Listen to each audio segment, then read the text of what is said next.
We're back, and our next task is to get all of the smoke alarms up to make sure all the batteries are still working well and to test them all and clean them. So we've got a bunch of them. We found this one, which is super old, and so I think we'll probably replace that with a new one just to make sure. Our house was built in '76, and this was from that long ago, so and it doesn't look like it's been cleaned. So I've got my vacuum here so we can suck up that if we want to keep it. Otherwise, you can also reverse the suction on the vacuum to blow out, and so you can blow it all out also. And this one doesn't actually have a battery that I know of. I think it just connects to the electrical of the house. But these other ones, these newer ones that I just got, they have the battery in there as well. You can actually pull the batteries out and test them to make sure that they have some charge left in them, and this battery is still good, so I'll put it into one of these new ones, and then we'll go ahead and put the new ones up since we have them.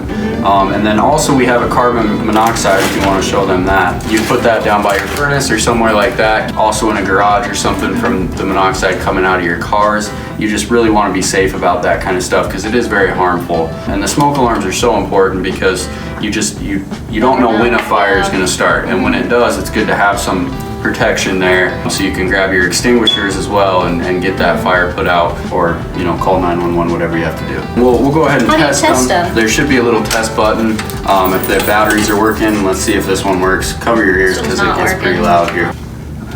Oh, yep. Yep, so it definitely is working. So yeah, you're gonna want to test those to make sure that they are still working, and you want to blow them out, clean them up like Becca was saying, to get the dust out of there, because those little sensors can get clogged with dust and particles and things, and then they won't work. So you want to make sure that they're working and you have a safe home in case there's a fire as soon as possible, because it's very important. You never know.